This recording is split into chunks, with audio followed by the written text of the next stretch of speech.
There were some things we did learn from that news briefing, and some of them, to me, very fascinating details. For one, we can say, or the authorities can say with some assurance, that there are no secondary devices they are aware of. So they're pretty confident that there won't be another explosion. And Molly, I thought the headline there was that when they got that 911 call and arrived on the scene, the RV, the suspicious RV, had a recording that a bomb would be detonating within 15 minutes, and officers were clearing buildings in the area when it actually did explode. Yeah, that absolutely answered one of the big questions we had as to what exactly was so suspicious when the officers got there that they needed to call in the bomb squad about an RV on Christmas morning. And a recording warning that in 15 minutes there will be a bomb is a pretty clear indication that you need to call in the bomb squad. And those officers are heroes. That is something that the chief there acknowledged just a few moments ago. We think lives were saved. Those officers took the time, the limited amount of time they were potentially led to believe they had from this recording, to get people in that area, those residential apartment buildings, and get people out, and lives were saved. We know the officers, at least one, was so close when the explosion occurred that they were literally blown off their feet. We've also had a report that another officer, potentially the same officer, we're not sure, may have suffered some hearing loss as well. So yeah, the really, explosion was deafening. I saw some video on social media of the actual event itself, and I've talked to people who live in the area who were literally rocked out of their beds, and we hope to get them on sometime this afternoon. We do know that the FBI and ATF are taking the lead on this, and I can tell you the FBI's evidence response team is very, very good at collecting the little shreds on the ground there that could lead them to the clue they need to determine who exactly did this. And we heard from Metro PD there that they don't know if someone was actually in that RV when it detonated, and they are going building to building to see if there might be more victims, and also to ensure that those buildings are structurally sound. Let's bring back David Katz, a former U.S. federal agent. David, was there anything that you heard in that news briefing that stood out to you? Well, yeah, you mentioned it, the recording. You know, I was trying to rack my brains. I was going to say, you know, this is whoever this cop was. This was Lieutenant Colombo. You know, was he looking at, depressed shocks? Was he looking at lack of a plate, proximity to the building?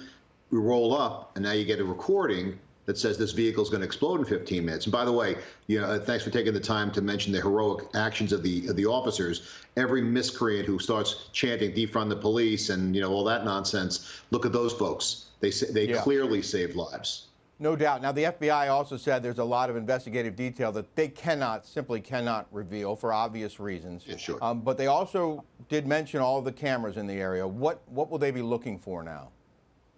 Well, they're going to look, in addition to the cameras, which will show, hopefully, the vehicle being pulled in, and, of course, if anyone got out of the vehicle and where they went. That's number one. Number two, every major metropolitan area has license plate readers and a whole variety of other technological devices that can pinpoint location and proximity. So, for example, if that vehicle had plates, they're going to roll past some, like in New York City, for example, a lot of the patrol cars have license plate readers. Bridges have them, tunnels have them. So you may be able to identify how the vehicle came in, but more importantly, where it came from. There is no doubt in my mind they will retrieve enough evidence to identify the vehicle by the VIN number, and I have a high sense of probability that they also will be able to put that identity to the person behind the wheel.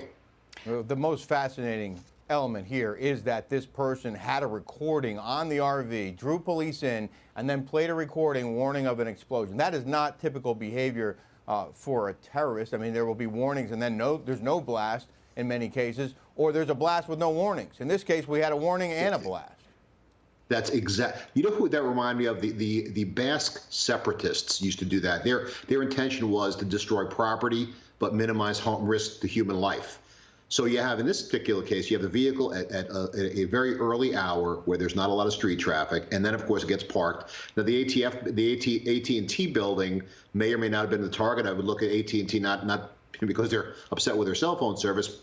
If there is a connection, it's probably some corporate ownership. We know they have big media interests as well. Maybe, I'm sure the FBI is already looking at that. But that action where they're warning law enforcement.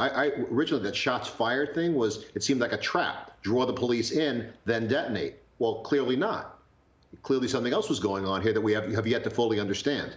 David, I want Yeah. to talk a little bit about the efforts. The FBI have vowed, really, we will find out what happened here. And they've called on the public to help with that. They say to go to fbi.gov/Nashville or 1-800-CALL-FBI.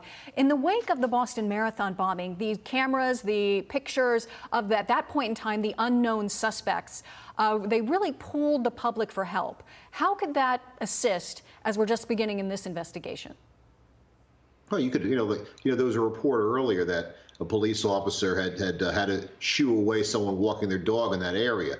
Well, maybe someone was walking their dog at 5:30 in the morning when that vehicle was pulled up and saw it.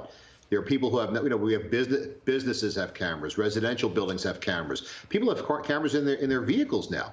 So you're going to ask by asking for public assistance, anyone say, I was down there. Maybe I have something, and they review their footage and say, guess what? There's the RV, and hopefully there's the individual. So that's going to be one thing. Cell phone usage. Was anyone on a cell phone? Was anyone using their directional system? Were they using Waze or anyone? If there was cell phone activity in that location at that time, they're going to nail it. If the cell phone was used to detonate it, let's say there was a line of sight and it was a call-in detonation, they're going to nail it. If it was a timer, they're going to figure it out by the forensics. So this is so early in the investigation, but again, that recording, that puts a whole different perspective on the whole investigation. And David and Molly, I think the other key point here is that this happened at 6:30 on Christmas morning. If this bomber wanted to inflict the most damage and the most harm, he would have waited until 6:30 in the evening or in the middle of the afternoon, or maybe last night when there were people up and down Broadway. He could have potentially injured and killed scores of people, and clearly this was timed for the minimum loss of life. And based on what we're seeing, the images from the scene there, it could have been horrible. I'm hearing reports of people who were miles away feeling it, being woken up by this blast. It rocked downtown Nashville. That is not an exaggeration. No, I actually stayed in that exact area, back in September. So I'm quite familiar with it. And you're exactly right. You flip this by 12 hours. You have mass casualties at this time in the morning. It's Christmas morning. People are still, in bed, sleeping off the effects of the night before. So, I still am kind of puzzling about the timing of Christmas Day beyond the fact that it's a quiet morning, because you could pick any quiet morning. But certainly the intention here with that fact you just mentioned, as well as the recording, suggests a lack of intent to do harm to human beings, but either just the physical damage, making a statement. Gosh, this is a little bit of a head scratcher so far. Yeah, David, we know that this was a very powerful explosion. We can see the debris in the street, the charred building, what appears to be other melted parts of vehicle. They're not sure that they will be able to find a body and don't know if someone may have been in that vehicle or not. But we know quite a team has been assembled regarding, they said everything from chemists to certified explosive experts, engineers. Yeah. What are the physical clues they're going to be looking for that might help them find the perpetrator? Oh, they're gonna comb that place. Is going to be combed with a fine tooth. First of all, any explosive, whatever the type, is going to leave residue. That's going to be identified. They're going to have this. I don't think they're going to have it by the end of the day, but they may. In addition to that, if it's depending on the nature of the device, it's going to have various components. It's going to have wiring. It's going to have containment. Those pieces are going to be put together, analyzed. Let's say this was put together with in addition to the explosive, wiring that they could trace back to a particular hardware store, or propane tanks that can go to a local Home Depot, or if it was if they find it was a nitrogen oxide based explosive, fertilizer based explosive rather, they'll know that as well. But every component, these guys who do this type of work are extraordinarily competent. So I have no doubt they're going to figure out, almost down to the T, where this came from, what type it was, how it was detonated. They'll know all of this. Right. It's just going to take a little time. David Katz, thank you so much for your insight here on this Christmas afternoon. We really appreciate you taking a couple of minutes for us on this pretty important story. Thank you very much.